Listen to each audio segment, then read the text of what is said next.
Okay, we're gonna read Clementine, chapter 1. Here we go, let's enjoy.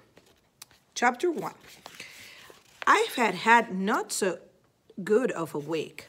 Well, Monday was pretty good day. If you don't count the hamburger surprise at lunch and Margaret's mother coming to get her.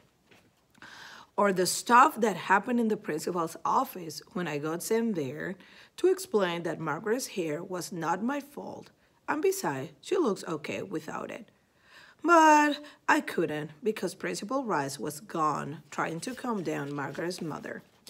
Someone should tell you not to answer the phone in the principal's office, if that's a rule. Okay, fine. Monday was not so good of a day, which was a surprise because I started off with 2 lucky signs, which fooled me.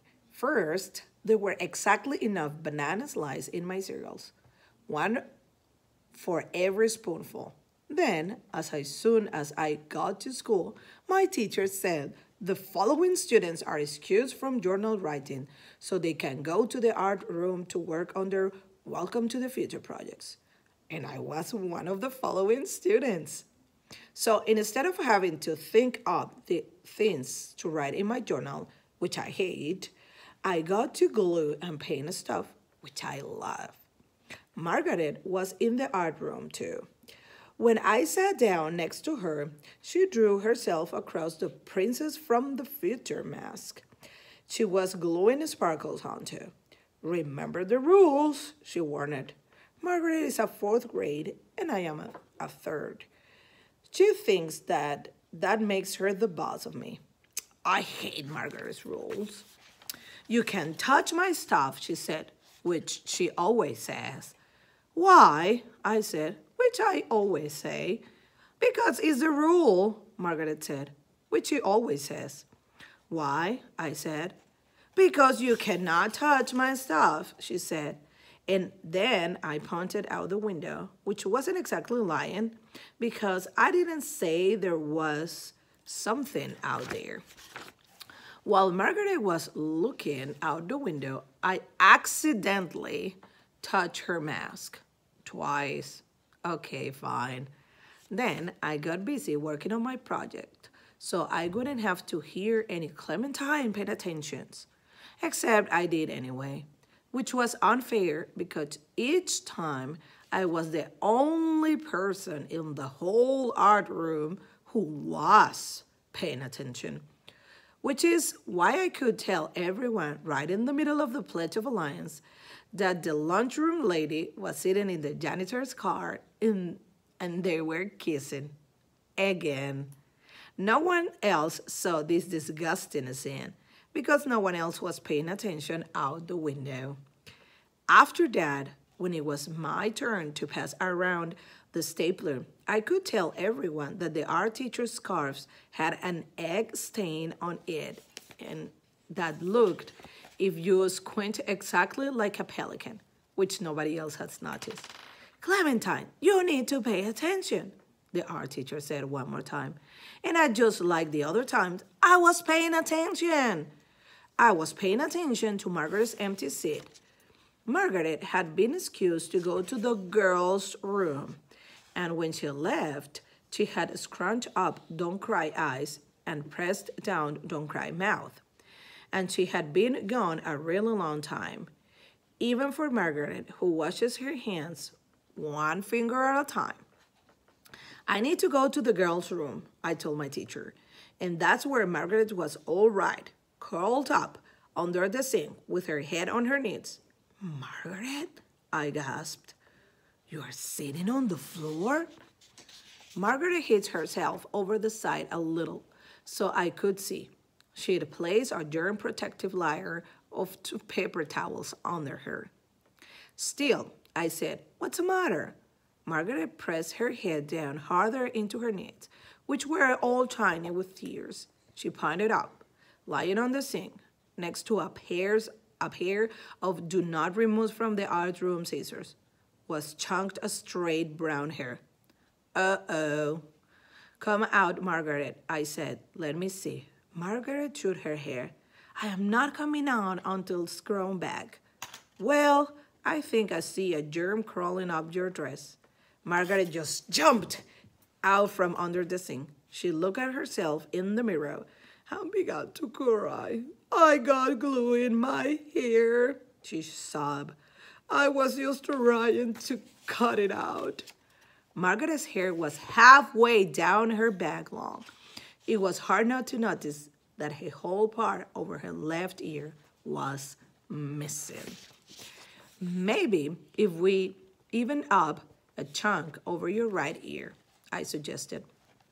Margaret wiped her eyes dried and nodded. She handed me the scissor. I cut. We looked back in the mirror. It's like bangs. I tried to cheer her up. Sort of, except bangs are on your front hair, not on your sides, Margaret reminded me. Then she took a deep sigh, picked up the scissors, and cut off all the hair over her forehair. Now the front half of her hair was all chopped off, and the back half was long and straight and shiny. Not so good, Margaret said, looking in the mirror. Not so good, I agree. We looked at her not so good hair in the mirror for a really, really long time without saying anything, which is very hard for me. Then Margaret's bottom lip began to shiver and her eyes filled with tear balls again. She handed the scissors back to me, and then she closed her eyes and turned it around. All of it, I asked. All of it. So I did, which is not exactly easy with this pair of plastic art scissors, let me tell you. And just as I was finished, the art teacher came in looking for us. Clementine, she shouted. What are you doing? And then Margaret went all hysterical, and the art teacher went all hysterical, and nobody could think of anything to do except the regular thing, which is send me to the principal's office. While I was waiting there, I drew a picture of Margaret with her chopped hair. I made her look beautiful, like a dandelion. Here's a picture of that, and you can see it in your book. If they had a special class for gifted kids in art, I would definitely be in it. They don't, which is also unfair. Only for math and English. I am not so good at English, okay? Fine. But this year, I'm in the gifted class for math. And here is a bad surprise. No gift. I told the principal about that problem when she got back from the calming down Margaret's mother. So far, no gift, I told her. Extremely polite, Principal Rice rolled her eyes to the ceiling. Then, like she was looking for something up there, ceiling snakes, maybe, just waiting to drip on you. That's what I used to be afraid of when I was little, anyway. Now I am not afraid of anything. Okay, fine, I'm afraid of pointy things, but that's it. And boomerangs. Clementine, you need to pay attention, said Principal Rice. We need to discuss Margaret's hair. What are you doing on the floor? Helping you look for ceiling snakes, I reminded her. Ceiling snakes? What ceiling snakes? She asked. See what I mean? Me paying attention, everybody else not. I'm amazed they let someone with this problem be the boss of a school. All right now, Clementine, Principal Rice said in her, I am trying to be patient, but it's getting harder voice. Why did you cut off Margaret's hair? I was helping, I said. And then I told Principal Rice about I'd help her too. I answered the phone while you were gone. I ordered some new school pets, and I told the gym teacher we're never going to play dodgeball again. And I made 2 appointments for you. The fun kept going, Dad. So I guess it busted. But at least I helped you a little.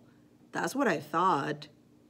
There is a look to teach a person to make in a principal school. That is not very nice.